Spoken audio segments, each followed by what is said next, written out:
तो हेलो दोस्तों, आज हम लोग पढ़ेंगे क्लास 7 बाल महाभारत का 25वां चैप्टर मंत्रना। पिछले चैप्टर में था विराट का भ्रम, जिसमें विराट भैया को एक भ्रम हो गया था, इसे बाद में दूर किया गया। मतलब कौन जीताया था आप देख लीजिएगा। तो आइए बिना किसी टाइम वेस्ट के वीडियो शुरू करते हैं। तो पांडव मतलब उसमें थे, अज्ञातवास पूरा कर रहे थे अपना। तो 13 वर्ष पूरा होने पर पांडवों की राजधानी छोड़कर विराट राज के ही राज्य में स्थित उपलव्य नामक नगर में जाकर रहने लगे। तो 13 वर्ष पूरा होने पर पांडव जो थे वो विराट की राजधानी विराट राज में पहले रह रहे थे, तो वहाँ छोड़ दिया और उपलव्य नामक नगर में जाकर रहने लगे। तो अज्ञातवास की अवधि पूरी हो चुकी थी, इसीलिए पांचों भाई प्रकट रूप में रहने लगे। तो क्योंकि उनका था कि तुम अज्ञातवास में छुप के रहोगे, तो अज्ञातवास ख़त्म हो गया। तो इसी कारणवश वो खुल के अच्छे से अपने असली जो उनका आइडेंटिफिकेशन था उसके साथ रह रहे थे। ओके, तो आगे का कार्यक्रम तय करने के लिए उन्होंने अपने भाई बंधुओं एवं मित्रों को बुलाने के लिए दूत भेजे। भाई बलराम, अर्जुन की पत्नी सुभद्रा तथा पुत्र अभिमन्यु और यदुवंश के कई वीरों को लेकर श्री कृष्ण उपलव्य जा पहुँचे। तो आगे कार्यक्रम जो था वो देखने के लिए सब लोग बुलाया गया। ये थी सूची। इंद्रसेन आदि राजा अपने अपने रथों पर चढ़कर उपलव्य आ पहुँचे। काशीराज और वीर शैव्य भी अपनी 2 अक्षौहिणी सेना के साथ आकर युधिष्ठिर के नगर में पहुंच गए। सब लोग पहुंच गए एक बार बुलाने पे। पंचाल राज द्रुपद 3 अक्षौहिणी, उनके साथ शिखंडी, द्रौपदी का भाई धृष्टद्युम्न और द्रौपदी के पुत्र भी आ पहुंचे। और भी कितने ही राजा अपनी अपनी सेना को साथ लेकर पांडवों की सहायता के लिए आ गए। तो सब लोग आ गए अपनी अपनी सेनाओं के साथ, पूरा उनका परिवारों के साथ 2 लोग आ गए। तो सबसे पहले अभिमन्यु के साथ उत्तरा का विवाह किया गया। तो अभिमन्यु, उत्तरा कौन थी? उत्तरा नेत्र शिक्षक के रूप में थे ना अर्जुन। तो शादी का प्रस्ताव आया था, तो बोले नहीं भाई, मैंने इसे सिखाया, ये मेरी बेटी समान है, मैं शादी नहीं कर सकता। तो उनके पुत्र के साथ शादी करा दी गई उत्तरा की। ठीक। तो इसके बाद विराट राज के सभा भवन में सभी आगंतुक राजा मंत्रणा के लिए इकट्ठे हुए। तो आगंतुक राजा थे मंत्रणा के लिए इकट्ठे हो गए। तो विराट के पास श्री कृष्ण और युधिष्ठिर बैठे, द्रौपदी के पास बलराम और सात्यक और भी कितने ही प्रतापी राजा सभा में विराजमान थे। सभा में सबके अपने अपने आसन पर बैठ जाने पर श्री कृष्ण उठे और बोले, सम्माननीय बंधुओं और मित्रों, आज हम सब यहाँ इसलिए इकट्ठे हुए हैं कि कुछ ऐसे उपाय सोचे जो युधिष्ठिर और राजा दुर्योधन के लिए लाभप्रद हो। लाभप्रद मतलब उनके लिए अच्छे हो, दोनों के लिए अच्छे हो, न्यायोचित हो मतलब एकदम लीगल हो, कुछ गलत ना हुआ हो और जिनसे पांडव तथा कौरव का सुयश बढ़े। जो राज्य युधिष्ठिर से छीना गया है वह उनको वापस मिल जाए। तो मेन मोटिव यही था कि जुआ खेलते वक्त वो सब कुछ हार गए थे ना, तब गए थे। तो जुआ खेला था, अब वो उन्हें राज्य वो वापस मिल जाए, ये वो कामना करते थे। तो सेना है वो उनको वापस मिल जाए, तो पांडव शांत हो जाए और दोनों में संधि हो सकती है। 1 मिनट मैं वो ले आता हूँ ना, लाइनर वाला। तो पांडव शांत हो जाए और दोनों में ही संधि हो सकती है। मतलब वो चाहते थे कि दोनों में संधि हो जाए और पांडवों को अपना खोया हुआ राज मिल जाए। तो मेरी राय में इस बारे में दुर्योधन के साथ उचित रीति से बातचीत करके उसे समझाने के लिए एक ऐसे व्यक्ति को दूत बनाकर भेजना होगा जो सर्वथा योग्य हो। दूत वो होता था जो वहाँ जाके सब कुछ बताता था। शांति दूत आप सुने भी होंगे नाम। सर्वथा योग मतलब समझते ही हैं कि जो उससे काबिल हो, जो कर सकता हो। तब बलराम उठे और बोले कि कृष्ण ने जो सलाह दी है वह मुझे न्याय उचित लगती है। या नहीं कि जो कृष्ण ने जो सलाह दी है मुझे सही लगती है, अच्छी लगती है। तो आप लोग जानते ही हैं कि कुंती के पुत्रों को आधा राज्य मिला था, वह उसे जुए में हार गए।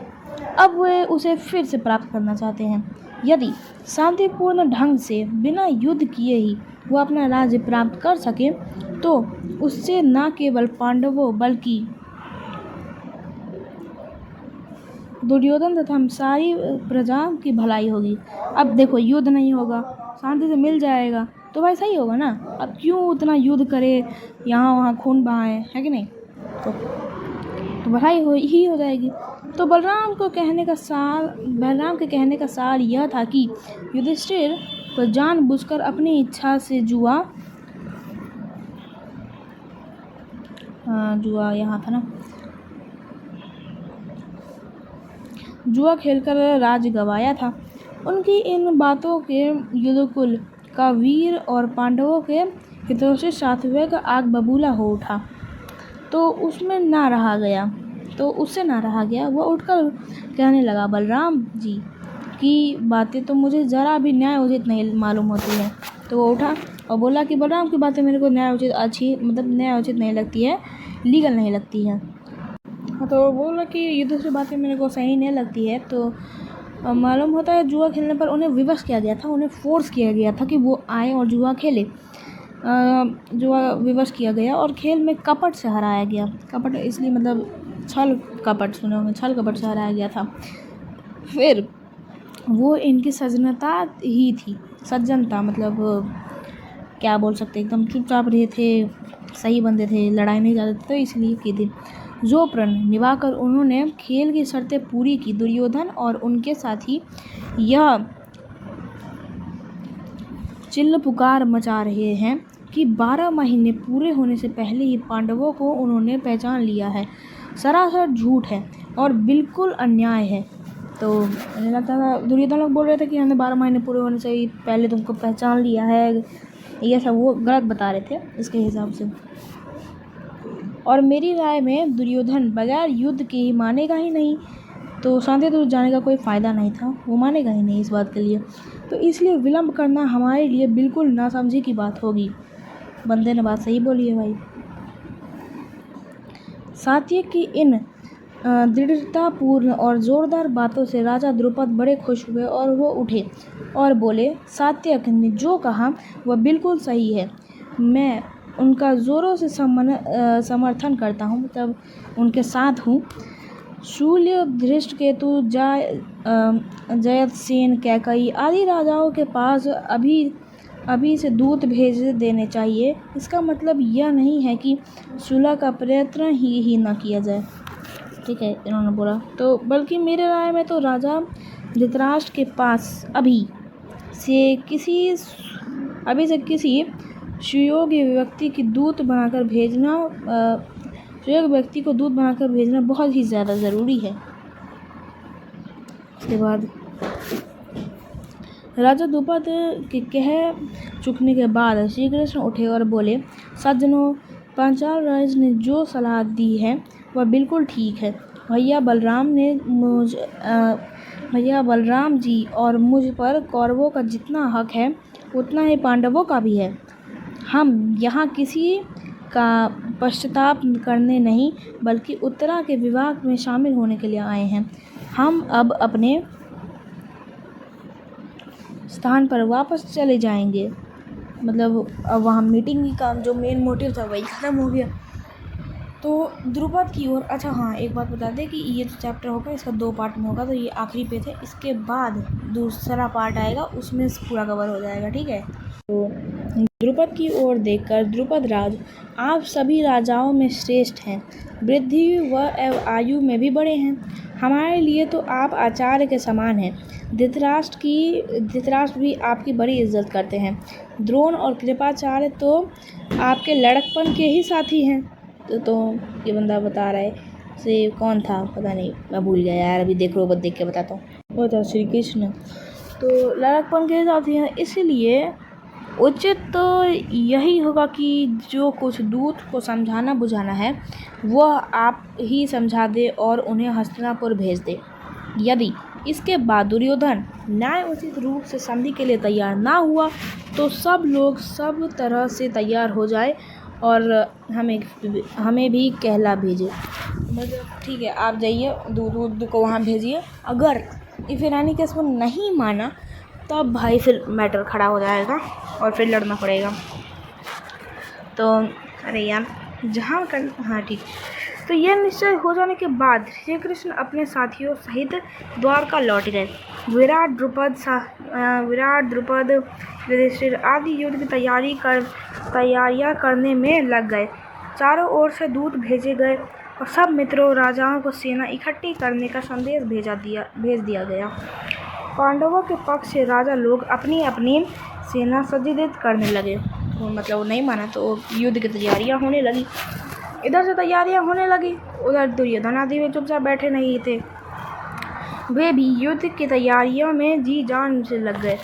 उन्होंने अपने मित्रों को यहाँ दूतों द्वारा संदेश भेजा जिससे सेनाएं इकट्ठी हो सके।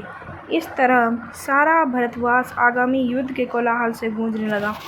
यानी कि भाई युद्ध की बिगनिंग यहीं से हो जाती है।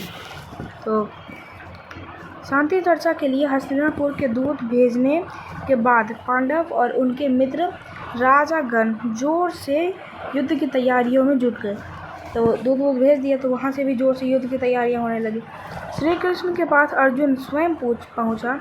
इधर दुर्योधन को भी इस बात की खबर मिल गई कि उत्तरा के विवाह के निवृत्त होकर श्री कृष्ण द्वारका लौट गए हैं। सो वह भी द्वारका पर रवाना हो गया। संयोग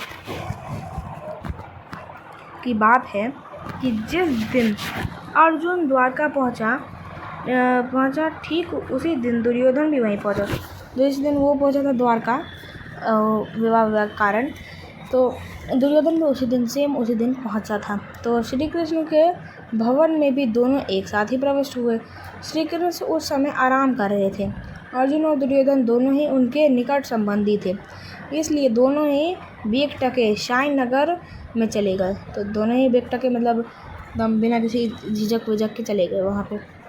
दुर्योधन आगे था, अर्जुन ज़रा पीछे कमरे में। अर्जुन ज़रा पीछे तो दुर्योधन आगे था और अर्जुन थोड़ा पीछे था। तो कमरे में प्रवेश करके दुर्योधन श्री कृष्ण के सिरहाने एक ऊंचे आसन पर जा बैठे। अर्जुन श्री कृष्ण के पैताने के हाथ जोड़कर खड़ा रहा। श्री कृष्ण की नींद खुली तो उन्होंने उनके सामने अर्जुन को देखा। यहाँ दिमाग की बात है भाई, बिल्कुल वो सर पे जाके बैठ गया, वो हाथ जोड़ खड़ा रहा तो उनकी नींद खुली तो अर्जुन को देखा सामने। उन्होंने उठकर अब उसका स्वागत किया और कुशल पूछी। बाद में घुमाकर आसन पर बैठे दुर्योधन को देखा। तो सामने जो बंदा पहले बैठेगा उसी को देखेंगे ना यार, और जो नहीं दिखेगा उसे कैसे देखेंगे। तो पीछे दिमाग से दिखा उसको, उसका भी स्वागत किया और कुशल समाचार पूछे। उसके बाद दोनों के आने का कारण पूछा, क्यों आए हो, क्या काम है। तो दुर्योधन जल्दी से पहले बोला, श्री कृष्ण, ऐसा मालूम होता है कि हमारे और पांडवों के बीच जल्दी ही युद्ध छिड़ेगा। यदि ऐसा हुआ तो मैं आपसे प्रार्थना करने आया हूँ कि आप मेरी सहायता करें। ओह अच्छा, सहायता के लिए आया था। तो ऐसा होता है, अगर युद्ध होगा तो उसकी सहायता करें। तो ये अपने इच्छा प्रकट किया। सामान्यतः यह नियम है कि जो पहले आए उसका काम पहले हो। आप विद्वान जनों में श्रेष्ठ हैं, आप सबके प्रथम प्रदर्शक हैं। अतः बड़ों की चलाई हुई प्रथा और चले हुए पहले मेरी सहायता करें। मतलब ये रूल है कि पहले जो आता है उसकी सहायता पहले होती है। यह सुनकर श्री कृष्ण बोले, राजन आप पहले पहुंचकर ज़रूर, लेकिन मैंने तो पहले अर्जुन को देखा था। मतलब हाँ, पहले तू बोला है भाई, लेकिन पहले अर्जुन दिखा था ना। तो लेकिन मैंने तो पहले अर्जुन को देखा था ना। मेरी निगाह में तो दोनों ही बराबर हैं, इसलिए कर्तव्य भाव में दोनों के ही समान रूप से सहायता करूँगा। पूर्वजों की चलाई हुई प्रथा यह है कि जो आयु में छोटा हो उसी को पहले पुरस्कार देना चाहिए। बड़ी बेकार प्रथा यार, इसलिए मेरे भाई को मिलता है तो पुरस्कार देना चाहिए। तो अर्जुन आपसे तो ये बोला कि जो पहले आता है, जो छोटा होता है उसका पहले ऐसे श्रेष्ठ जन कहते हैं। तो श्रेष्ठ जन ये बात मानी जाती है। तो यहाँ तक इस चैप्टर को रखते हैं, तो आगे बढ़ेंगे अगले पार्ट में। तब तक के लिए धन्यवाद और लाइक सब्सक्राइब करना ना भूलें। तो फिर बाय।